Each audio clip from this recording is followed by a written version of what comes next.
স্বরাষ্ট্রমন্ত্রীর বাসায় কোর কমিটির মিটিং হতো। এই কোর কমিটিতে উনি ছিলেন সহ আরও যারা যারা ছিলেন উনি তাদের নাম বলেছেন। সেখানে সিদ্ধান্ত হতো কিভাবে এই আন্দোলন দমন করা যায়, কোন কোন পদ্ধতিতে এই আন্দোলন দমন করা হবে, এবং সমন্বয়কদেরকে আটক করে তাদেরকে জোরপূর্বক আন্দোলন উইথড্র করান এবং তাদের ফ্যামিলির উপরেও নির্যাতন করা হয়েছে। চৌধুরী আবদুল্লাহ আল মামুন সাহেবের টোটাল বক্তব্য থেকে আমরা যেটুকু দেখতে পেয়েছি সেটা হলো যে 2014 সাল এবং 2018 সালের পাতানো এ দুটি নির্বাচনের পরে পুলিশ বাহিনী অ্যাবসলিউটলি এদের চেইন অফ কমান্ডটা ভেঙে পড়ে।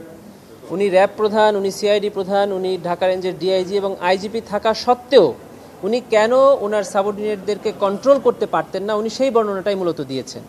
এবং ওনার অধীনস্থ বেশ কিছু পুলিশ অফিসার, তার মধ্যে বেশ কয়েকজনের নাম উনি বলেছেন, ঢাকা ডিএমপির বেশ কয়েকজনের ওসির নাম উনি বলেছেন, যারা সরাসরি তৎকালীন স্বরাষ্ট্রমন্ত্রী ইভেন প্রধানমন্ত্রীর সাথে সরাসরি যোগাযোগ করতেন, তাদের কাছ থেকে নির্দেশনা নিতেন, যার কারণে আইজিপি হয়েও র্যাব প্রধান হয়েও ঢাকা রেঞ্জের ডিআইজি হয়েও উনি ওনার সাবঅর্ডিনেটদেরকে কন্ট্রোল করতে পারতেন না।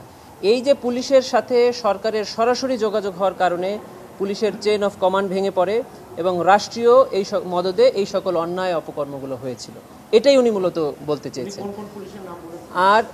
আর বিশেষ করে উনি ওনার যে ঘটনার কথা বলেছেন, উনি কোন কোন মিটিংয়ে ছিলেন, উনি আইজিপির উনি স্বরাষ্ট্রমন্ত্রীর সাথে কোর কমিটির মিটিংয়ে বসতেন, প্রতি রাতের বৈঠকে বসতেন, এই যে বৈঠকে ওনার বসা, এটাই তো ওনার অপরাধের সাথে সংশ্লিষ্টতা, এটাই তো উনি অপরাধে অংশগ্রহণ করলেন। অতএব উনি যে অপরাধে অংশগ্রহণ করেননি এটা ঠিক না।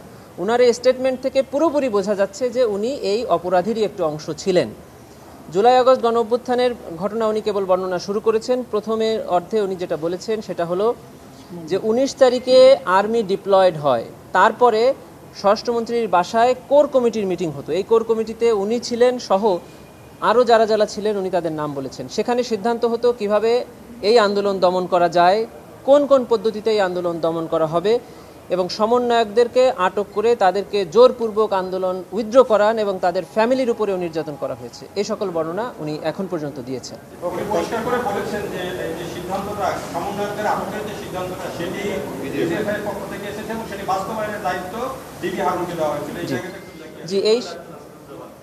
জি, এই সমন্বয়কদেরকে গ্রেফতার করে ডিবি হেফাজতে রেখে তাদের কাছ থেকে আন্দোলন প্রত্যাহারের সিদ্ধান্তটা ডিজিএফআই থেকে নেওয়া হয়েছিল এবং ডিবিকে এই দায়িত্ব দেওয়া হয়েছিল। এই দায়িত্বটা এক্সিকিউট করেন ডিবি এবং আদেশটা দিয়েছিলেন তৎকালীন স্বরাষ্ট্রমন্ত্রী, এটা উনি বলেছেন।